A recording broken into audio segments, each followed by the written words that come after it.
In the summer of 1864, Pyotr Ilyich Tchaikovsky, aged 24 and a second-year student at the St. Petersburg Conservatoire, wrote his first full-scale orchestral work and called it The Storm.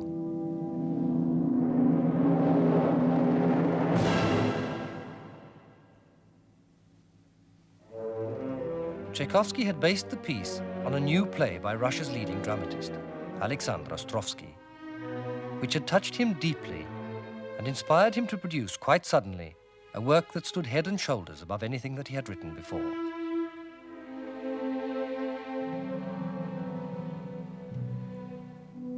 It marked the beginning of his career as a composer, and it established patterns of composition and an artistic identification with suffering women that would remain with him for the rest of his days.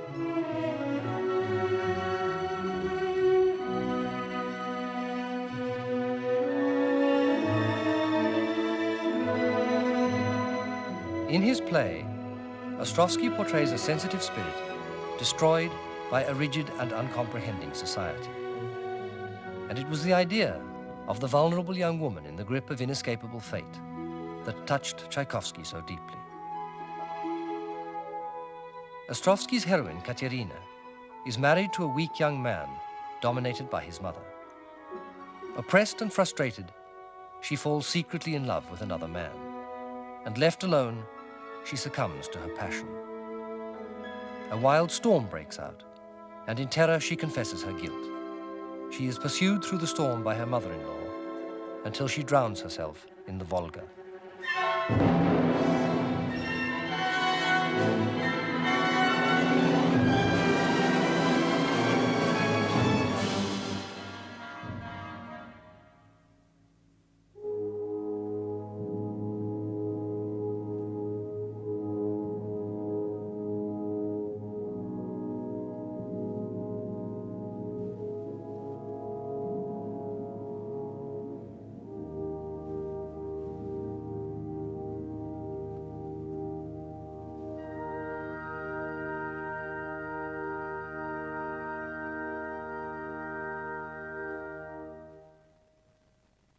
In his first orchestral work, Tchaikovsky had demonstrated skill and some originality in his handling of the orchestra. But more significantly, he had shown an ability to capture the motivating forces of the drama. But none of this was seen at the time. The piece incurred the intense displeasure of his teacher, Anton Rubinstein, for going far beyond what was expected from a second-year student. And Rubinstein insisted that a performance was quite impossible. The work was never published or even played during Tchaikovsky's lifetime.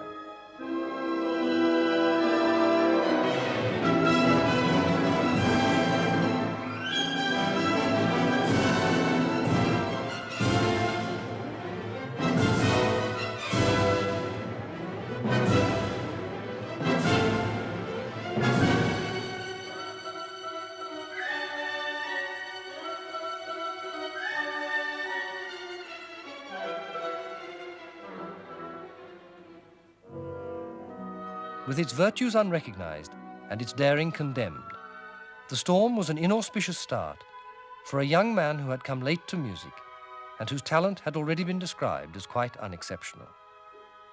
But worse was to follow. For his graduation exercise, Tchaikovsky was given the task of setting Schiller's Ode to Joy. Time was limited, and the subject did not touch his imagination. In addition, he was conscious of having to compete with Beethoven's Ninth Symphony, and was so nervous that he failed to appear at the final examination and very nearly lost his diploma. But the music was performed in his absence at the prize-giving ceremony and was a full-scale disaster. It drew widespread criticism both at the Conservatoire and in the press, but none more biting than what appeared in print from the mighty César Cui. The Conservatoire composer, Mr. Tchaikovsky, is utterly feeble. It is true that his composition was written under the most unfavorable circumstances, but if he had any gift at all, then at least somewhere or other it would have broken through. Tchaikovsky was deeply affected. When I read this terrible judgment, I hardly knew what I was doing, and everything went black before my eyes. My head began to spin, and I ran out of the cafe like a madman. I was not aware of what I was doing or where I was going. The whole day long I wandered the streets, repeating to myself, I am sterile and shall never amount to anything. But alone among the critics, his friend Germain Laroche had seen his potential. I tell you frankly that I consider yours is the greatest musical talent to which Russia can look forward. I see in you the greatest, or rather the only hope for our musical future. Your own original creations will probably not make their appearance for another 5 years, but they will surpass everything that we have heard since Glinka. To sum up, I do not honor you so much for what you have done, as for what the force and vitality of your genius will accomplish one day. Tchaikovsky responded to both the encouragement and the criticism by plunging himself so fiercely into the composition of his first symphony that he came close to collapse from exhaustion.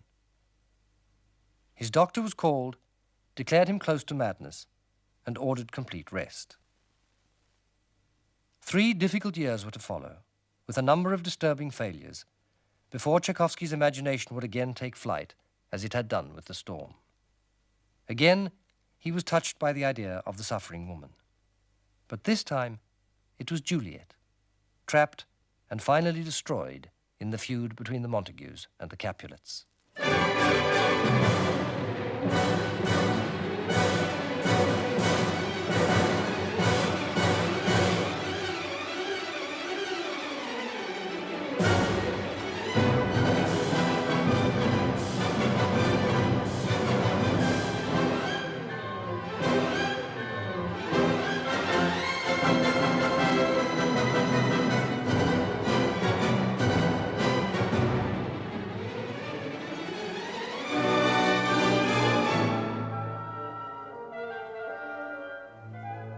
Tchaikovsky had again been drawn by a literary source which mirrored his own mental state.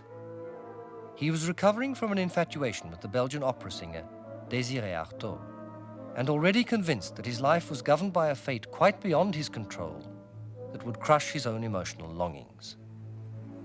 The beginnings of a preoccupation with fate that would become in time a mortal obsession.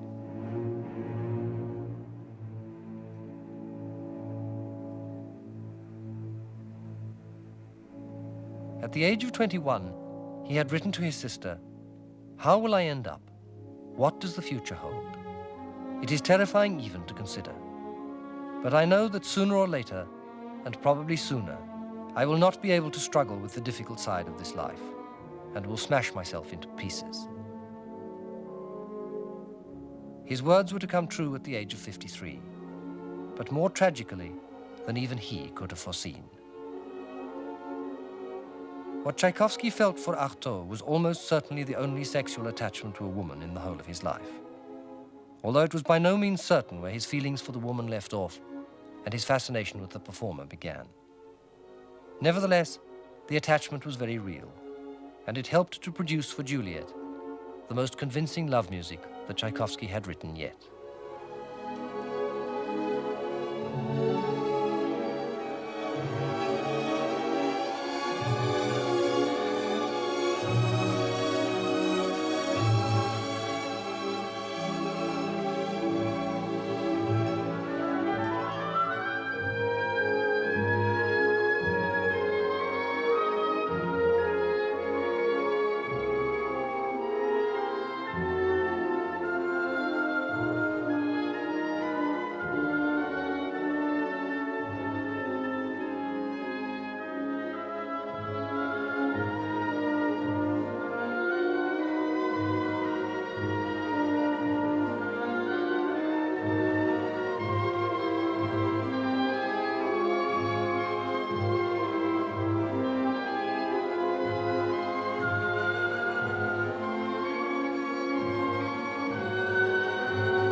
Romeo and Juliet had been suggested as a subject by Mili Balakirev when Tchaikovsky was feeling particularly low in the autumn of 1869, and Balakirev played a crucial role in its development. One of the failures of the preceding years had been an overture which Tchaikovsky had dedicated to Balakirev, who accepted the dedication, but after performing it in St. Petersburg early in 1869, delivered a devastating criticism in a private letter to the composer. Tchaikovsky responded with disarming grace. "Your letter contains only criticisms, but they are just ones, and I was not in the least offended. In my heart, I salute that absolute integrity which is one of the most attractive facets of your musical personality. Of course, I shall not withdraw the dedication, but someday I hope to write something better for you." This set the tone of the relationship for some time to come, and with Romeo and Juliet, Balakirev saw his opportunity to do something of real value for the young composer. Having first proposed the subject, he quickly followed with a ground plan for the whole piece, and within a few weeks, Tchaikovsky was able to write to him. The greater part is already composed in outline, and a large portion of what you advised has been carried out as instructed. But his mentor was far from satisfied, and kept up a highly critical scrutiny, relieved only at times by flashes of spontaneous enthusiasm. "This is simply delightful. When I play it, I can just see you wallowing in your bath, with Artaud herself ardently rubbing you with fragrant soap suds. Just one thing I will say against it. There is little in it of inner spiritual love, and only a passionate physical longing." But he did note approvingly Tchaikovsky's skill in projecting the twin themes of love and implacable feud.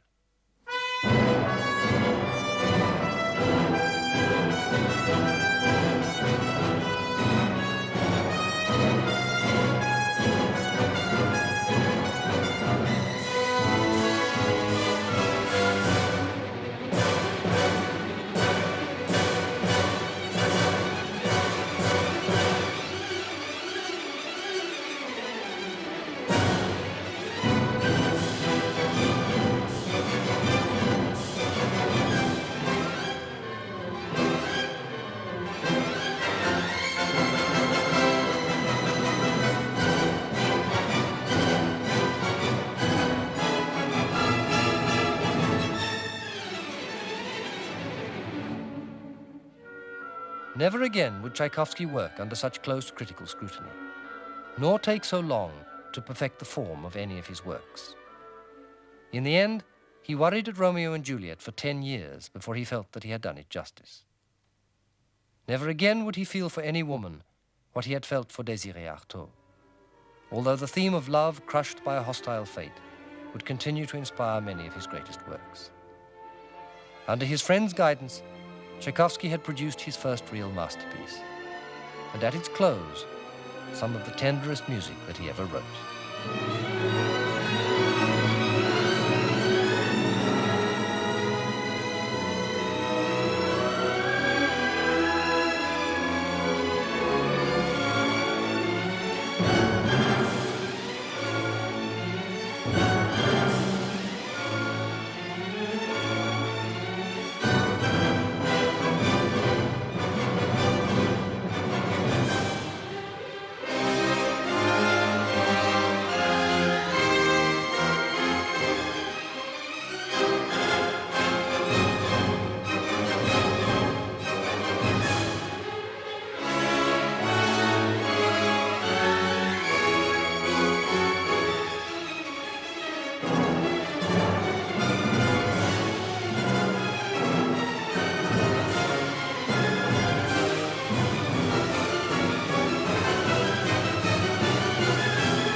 Pyotr Tchaikovsky, second son of Ilya, was born in this house in Votkinsk on the 7th of May, 1840.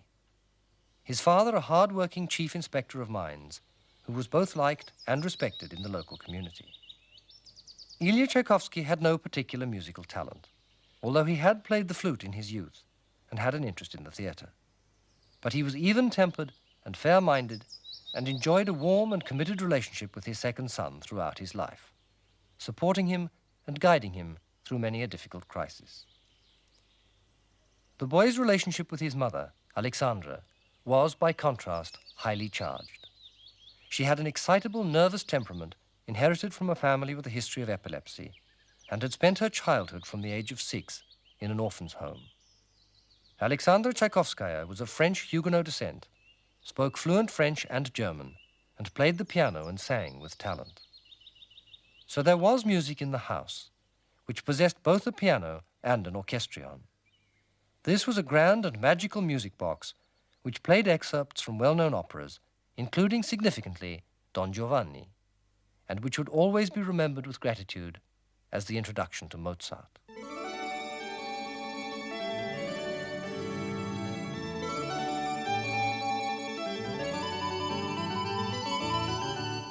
The music of Don Giovanni was the first to make a deep impression on me. It awoke the spiritual ecstasy which was later to bear fruit. With its help, I penetrated into that world of artistic beauty where only great genius soars. It is due to Mozart that I have devoted my life to music. He gave me the impulse to all my efforts and made me love it above all else in the world.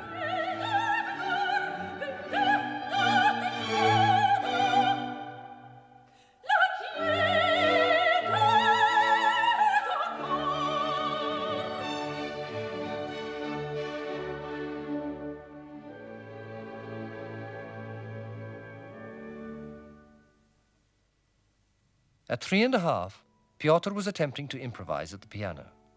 And at the age of 4, when his mother went away on a journey, he and his sister, Alexandra, aged 2½, devised a song with the title Our Mama in St. Petersburg.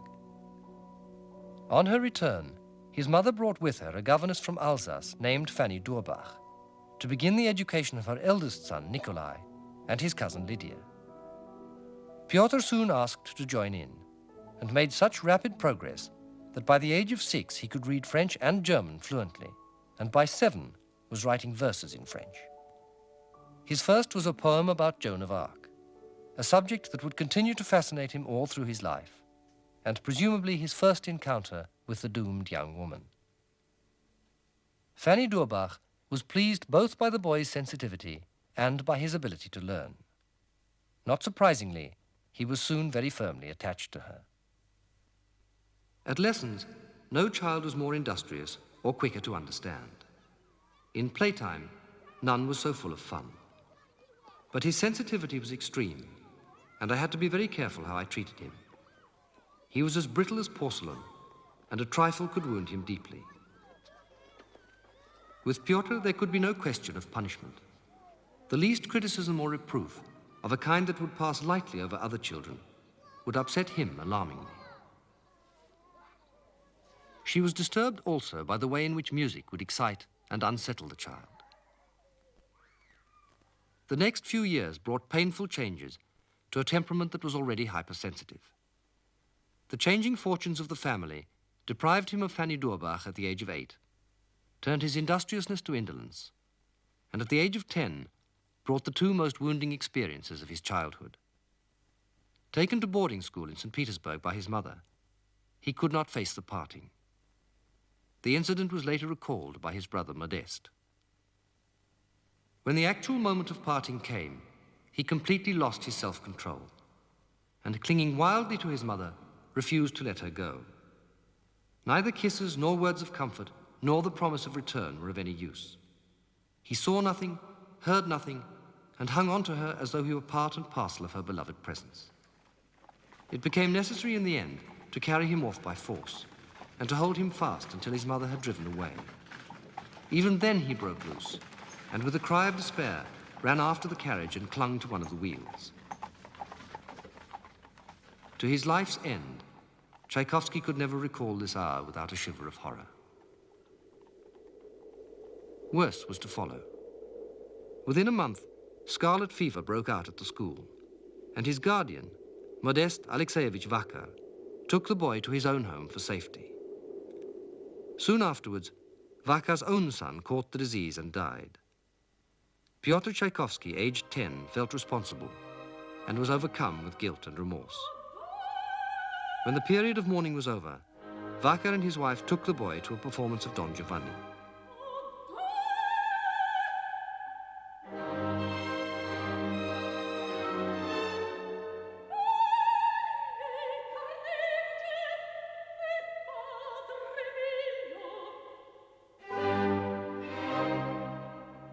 Once again, Mozart bowled him over.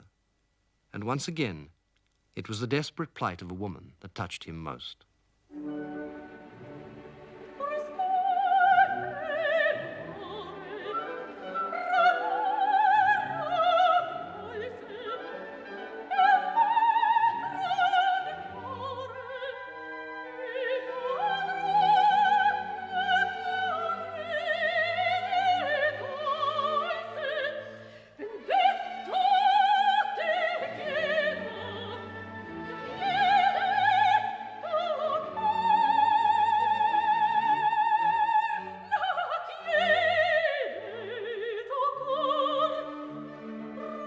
I simply cannot convey to you what I experience when Donna Anna, that majestic image of proud, vengeful beauty, appears on the stage. Nothing in any opera affects me so strongly. When she recognizes Giovanni as the man who has killed her father, and her anger finally pours out in a raging torrent in that marvelous recitative and then that wonderful aria, I tremble with horror and am ready to cry out and weep from the overwhelming force of it.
Mozart is the Christ of music, in whom are quenched all his predecessors, just as rays of light are quenched in the sun itself.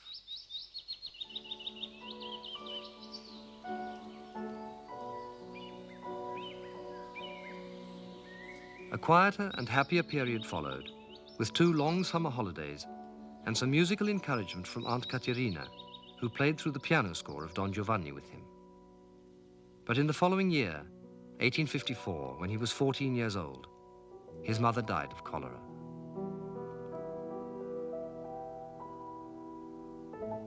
She had been the central figure in his life, and in some sense would remain so for the rest of his days.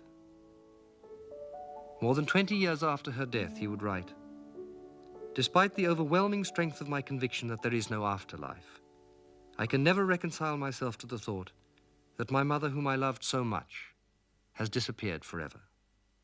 That I shall never have the chance to tell her that even after 23 years of separation, I still love her.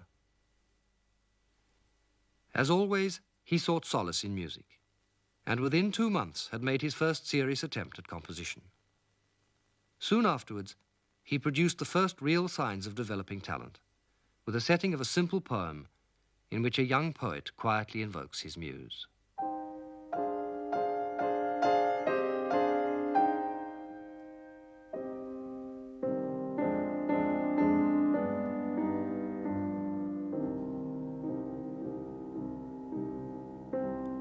Will you not come to me like a gentle shadow, my genius, my angel, my friend, and commune with me quietly and gently fly round me?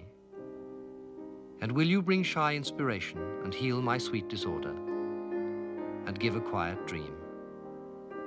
My genius, my angel, my friend.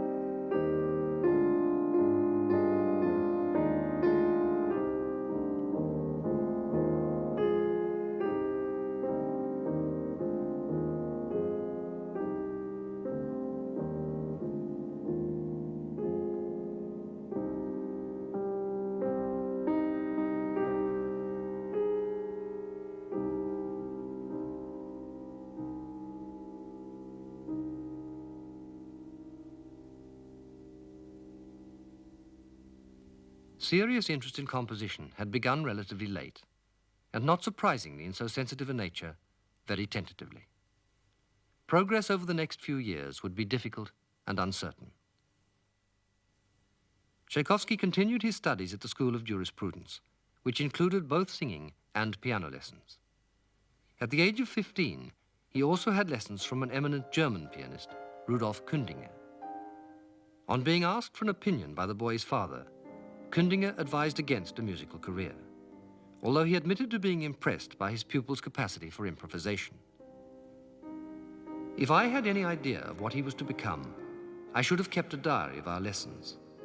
But I must admit, to my great embarrassment, that at no time did it occur to me that Tchaikovsky had in him the stuff of a great musician. Certainly he was gifted, had a good ear and memory, and an excellent touch. But apart from that, there was nothing, absolutely nothing, that suggested a composer or even a fine performer.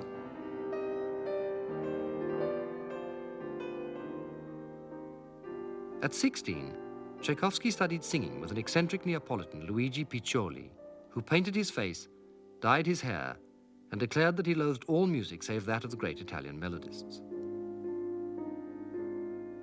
At 19, he left the School of Jurisprudence and took up a post at the Ministry of Justice as a clerk, first class. But soon he was going to concerts and operas and became something of a dandy, assisted in this by his good looks and his ability to play the piano with convincing elegance. But he was not at ease, and letters to his sister trace the next tentative steps. They have made a civil servant out of me, and a bad one at that. I try to improve as best I can, and to do my job more seriously. And suddenly, I'm also studying harmony. At 21, his father encouraged him to think seriously about music once again. Father declared that it was not too late for me to become an artist. If only that were true. But even if I do have any talent, it is probably too late to develop it now. By the autumn of 1861, he was studying harmony with Nikolai Zaremba at the newly established St. Petersburg Conservatoire. But he continued to hold his post at the ministry and to send reports of his progress to his sister. I wrote to you that I had begun to study music theory, and very successfully. I hope you won't think I am boasting if I say that I have a tolerable talent. The only thing I fear is lack of willpower. Perhaps laziness will claim her own in the end. But if the opposite happens, then I promise I will become something.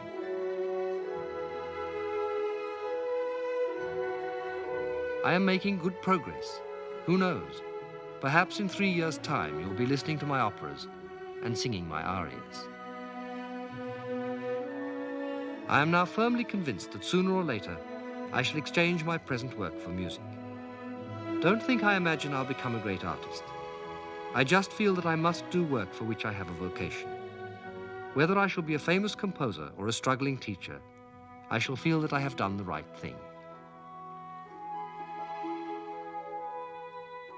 At 23, Tchaikovsky resigned his post at the Ministry of Justice and, in spite of financial difficulties, began full-time study at the St. Petersburg Conservatoire.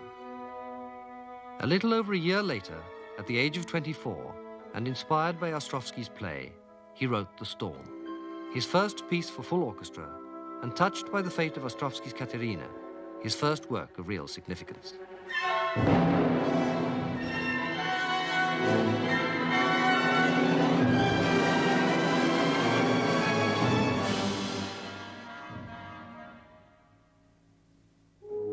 Tchaikovsky's identification with his ill-fated heroines would haunt him through much of his life and would form the substance of much of his greatest work. It can also be linked to the best music in many of his lesser pieces and was at times to exercise a strong and disturbing influence on his own emotional life.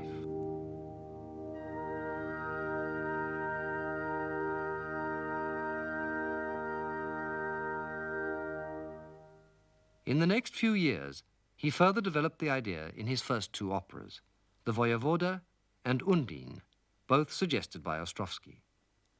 It then appeared even more strongly in 1869 as the central theme in Romeo and Juliet, followed by Miranda's music in the overture to The Tempest, and 2 years later, in 1875, with Odette in Swan Lake, the most vulnerable and appealing of all Tchaikovsky's ballerinas.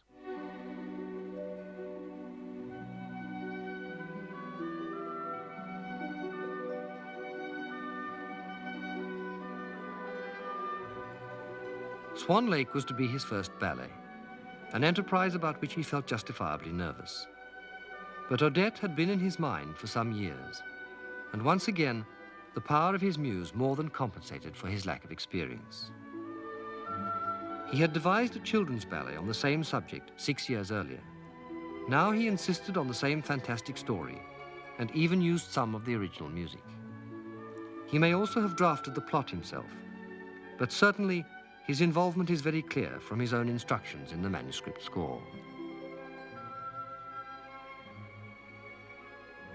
The prince is constantly close to Odette. During the dances, he falls wildly in love with her and implores her not to reject his love. Odette laughs. "I'm afraid to believe you, noble knight. I fear that it is only your imagination deceiving you. Tomorrow at your mother's feast, you will see many beautiful young women and will fall in love with someone else. You will forget me. I will not hide from you that I have also fallen in love with you, but a terrible foreboding grips me. I shall love you, only you, all my life."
It is not in my power to forgive you. All is finished, and we are seeing each other for the last time.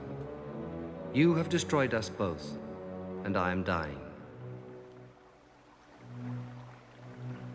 The waves sweep over the prince and Odette, and they swiftly disappear beneath the waters. The storm dies down, and pale moonlight breaks through the scattering clouds. Swan Lake was completed in the spring of 1876, when Tchaikovsky was nearing his 36th birthday. He had a growing store of successes to his credit, but an increasing sense of loneliness and uncertainty, both about his life and about his ability to work. During the summer, he suffered an unexplained illness, and as so often in the past, several bouts of acute melancholy. The prime cause on this occasion was a desperate attempt and failure to come to terms with his homosexuality, something of which he had confided to his brother Modeste, who shared the same difficulties. In July, Tchaikovsky went to Vichy in search of a cure for his mysterious illness. But within days, he wrote again to his brother, opening with a quotation from Dante's Divine Comedy. "There is no greater sorrow than to be mindful of the happy time in misery. The melancholy that consumes me is the more terrible because those 3 days that I spent with you in Lyon are so clear in my memory. I am troubled by that intolerable condition of the spirit which descends on me every time I am abroad by myself. There is something unhealthy in this. Just imagine, yesterday I wept 10 times. August found Tchaikovsky again reading an edition of the Inferno, with illustrations by Gustave Doré, in the train on the way to Bayreuth for the first performance of Wagner's Ring Cycle.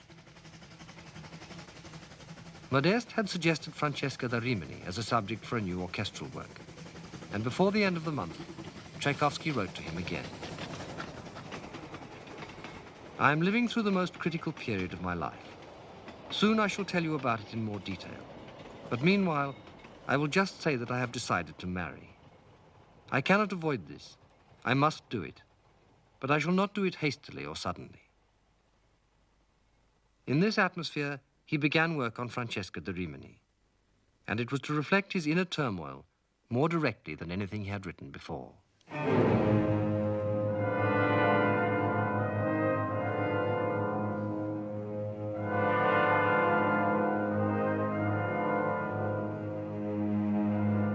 Tchaikovsky prefaced the score with the same lines from Dante, which he had quoted in his letter to Modeste. "There is no greater sorrow than to be mindful of the happy time in misery."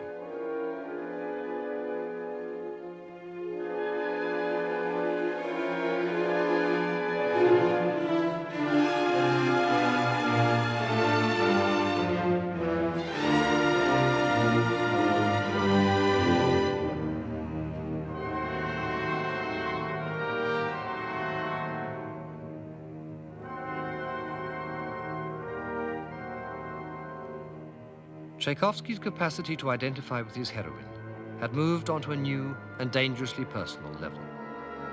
Francesca's illicit love and the dreadful inevitability of her fate powerfully matched his own despair, and the expression of her predicament became in some sense a vehicle for the release of his own sexual guilt.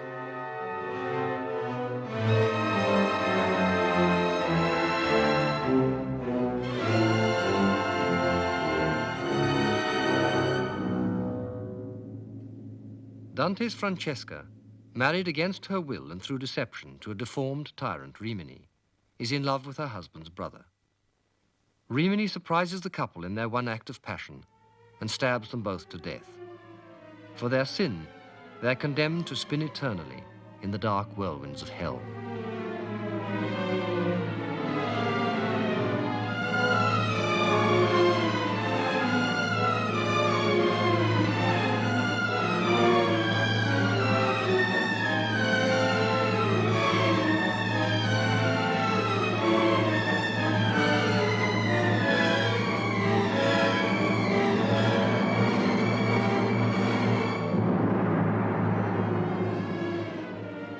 Despite Tchaikovsky's acute sense of crisis, work on the overture brought a measure of relief from his persistent melancholy. and his brother tried to dissuade him from his desperate plan to marry. Tchaikovsky replied, "You say that one should not give a damn for what people say. That is true only up to a certain point. Of course there are people who cannot despise me for my vices, simply because they began to love me before they suspected. But isn't it a terrible thought that people who love me can sometimes be ashamed of me? But my habits and inclinations have become so hardened that it is impossible to discard them now just like an old glove. In short, I should like through marriage or an open liaison with a woman to stop the mouths of the contemptible creatures who could cause distress to people close to me. In any case, don't fear for me, dear Modeste." By mid-October, Tchaikovsky was able to write to his brother in better spirits. "I have just this very moment finished the composition. I worked on it con amore, and I believe that my love has been successful. As for the whirlwind, I could have written something which corresponded more closely to Doré's drawings, but it didn't turn out as I wanted. However, it is impossible to come to a true judgment of this piece until it is orchestrated and performed."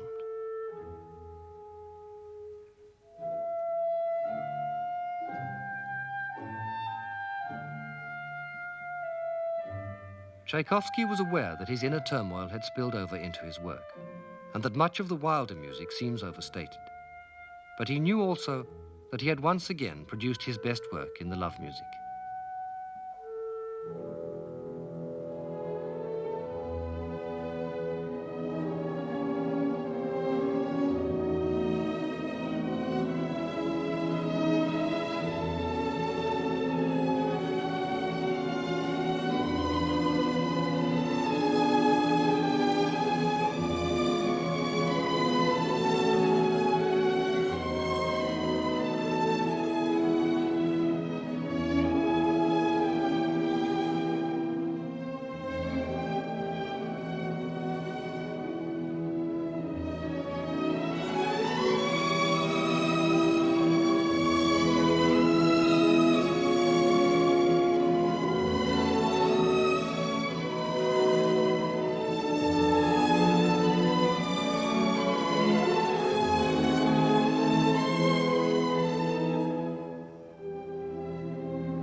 There is no greater sorrow than to be mindful of the happy time in misery. Tchaikovsky quotes 22 lines from Dante's poem. In the second circle of hell's abyss, Dante sees the spirits of mortals whose reason in life has been clouded by sexual passion, eternally tormented in the hellish whirlwind. He is struck by the beauty of Francesca and her lover Paolo. She recounts to him her sad tale, and then is carried away again by the storm, locked forever in her amorous embrace.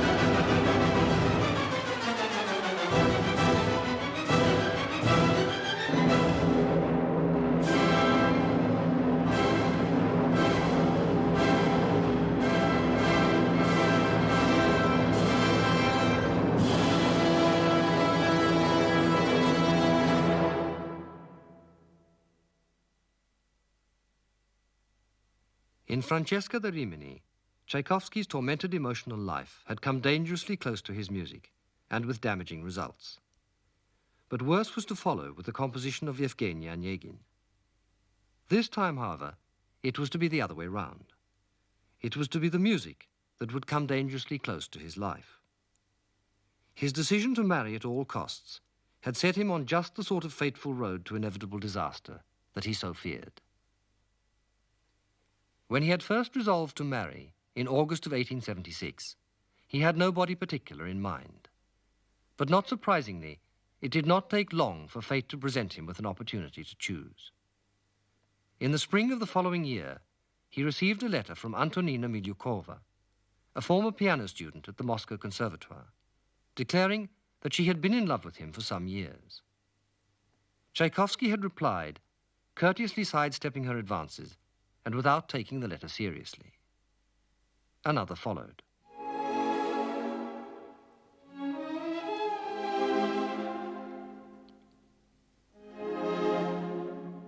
I see I ought to begin by mastering my feelings, as you said in your first letter. But wherever I may be, I shall not be able to forget you or to lose my love for you. What I liked in you when I first came to know of you, I no longer find in any other man. Indeed, I do not want to look at any other man after you. On the same day, yet another letter appeared. I have been in the most agonizing state for a whole week. Will you really break off this correspondence with me without ever having met me even once? No, I am convinced you will not be so cruel. After your letter, I love you twice as much again, and your shortcomings mean absolutely nothing to me. There is no failing which might cause me to fall out of love with you. I pace the room from corner to corner like a crazy thing, thinking only of that moment when I shall see you. My first kiss shall be given to you and to no one else in the world. I cannot live without you, and so I shall soon perhaps kill myself. Let me see you and kiss you in order that I may remember that kiss in the other world. Farewell, my dearest. Yours eternally, Antonina Milyukova. This time, Tchaikovsky ignored the letter. But as fate would have it, just 9 days later, a singer, Elizaveta Lavrovskaya, suggested Pushkin's Onegin as a subject for an opera. And it was to have a major impact on his life. The idea seemed to me wild, and I said nothing. Afterwards, when I was dining alone, I recalled Onegin and fell to thinking about it. Next, I began to find the idea a possibility, then got enthusiastic about it, and by the end of the meal had made up my mind. I ran off to track down a copy of Pushkin, found one with difficulty, went home, read it through with delight, and spent an utterly sleepless night devising the scenario.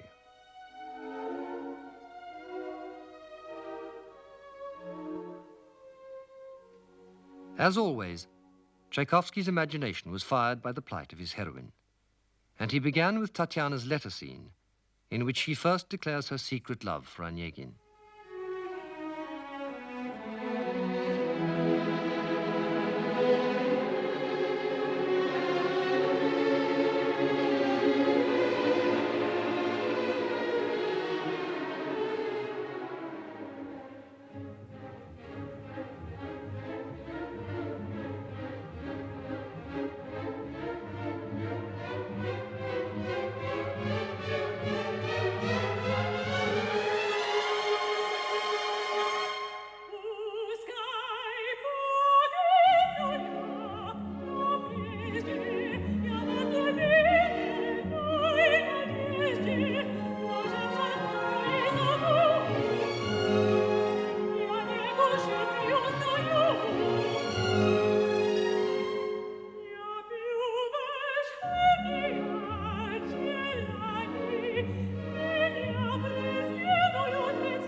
Having an invincible desire to write the letter music, I set about it and entirely forgot about Miss Milyukova. I identified myself so thoroughly with the image of Tatiana that she became for me like a living person. I loved Tatiana and was furious with Onegin, who seemed to me cold and heartless.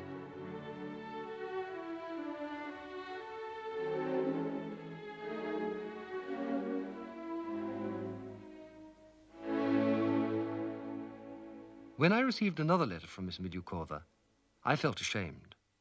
I even became furious with myself for my attitude towards her. In her letter, she complained bitterly that she had received no reply, adding that if her present letter suffered the same fate as its predecessor, then the only thing left for her would be to put an end to herself. In my mind, this linked with the idea of Tatiana, and it seemed that I myself had acted incomparably more basely than Onegin. Since the letter contained Miss Milyukova's address, I went there immediately. And so Antonina Milyukova and Pyotr Tchaikovsky met for the first time on the 1st of June, 1877. Another meeting followed a few days later, at which Tchaikovsky proposed and was accepted. Within a week, he had left Antonina alone to make preparations for the wedding, while he retreated to a friend's country estate to continue his work on the opera.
There are striking parallels between Tatiana's words and what Antonina Milyukova had written only a few days before. Tchaikovsky was caught in a dangerous double fantasy, but his identification with Tatiana was absolute. And just as he saw fate as the controlling influence in his own destiny, so he made it the mainspring of his opera.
Pyotr Tchaikovsky and Antonina Milyukova were married on the 18th of July, 1877.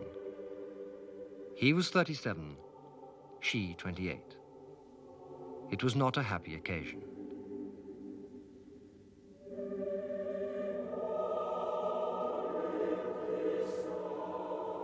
Tchaikovsky had told no one until shortly before the wedding, and the only other person present, apart from the priest, Dmitry Razumovsky, were Tchaikovsky's brother Anatoly and his young friend, the violinist Yosef Kotek.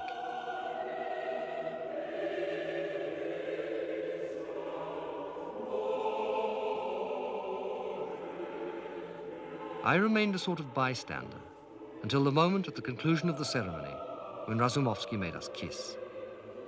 Then a kind of pain gripped my heart, and I was suddenly seized with such emotion that it appears I wept. When the carriage started, I was again ready to burst out sobbing.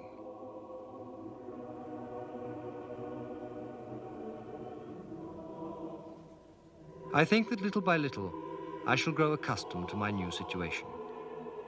It would be an intolerable sham if I were to deceive my wife in anything, but I have warned her that she can count only on my brotherly love. Physically, she has become totally repugnant to me.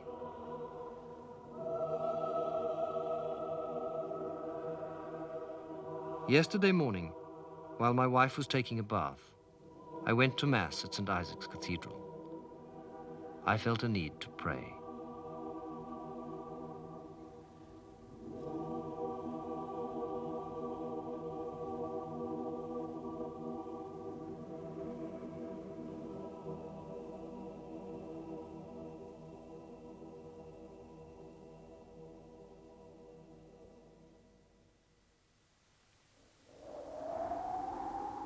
Within a week, Tchaikovsky wrote to Anatoly. Yesterday was perhaps the most painful day since the wedding. In the morning, it seemed to me that my life was broken forever, and I suffered a fit of despair. This crisis was terrible. If it had not been for my love for you and others close to me, it might have ended with illness or madness. Today we go back to Moscow. The couple were together for only 3 weeks before Tchaikovsky escaped alone to his sister at Kamenka. On his return 7 weeks later, he wrote again to Anatoly. Naturally, you will want to know how I feel.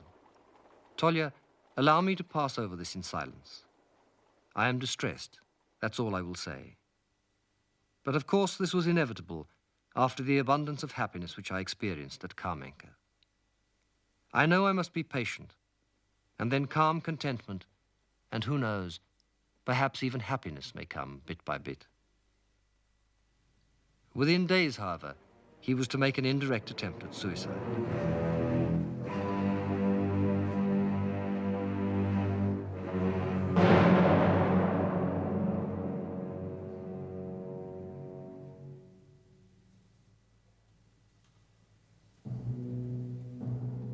Although not more than a week has passed since my return from my sisters, I have already lost all ability to cope with the burden of my situation.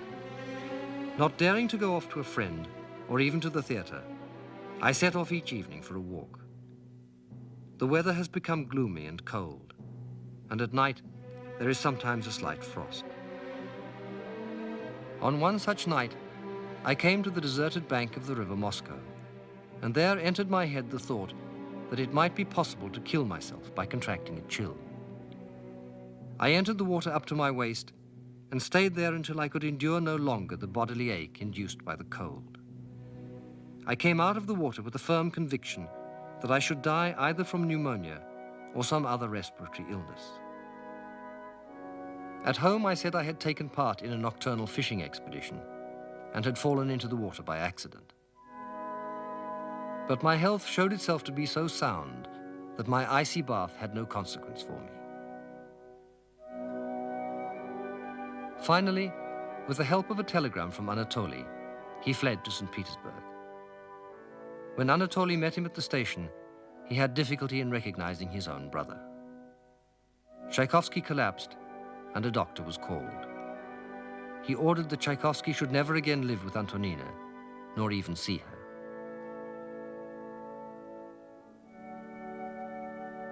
After this, neither the man nor his music would be quite the same again. But he would continue to feel the need of a relationship of some sort with a woman, and he was to find it with Nadezhda Fon-Meck. It was to be the longest and most important relationship with anyone outside of his family. It was also to be the strangest.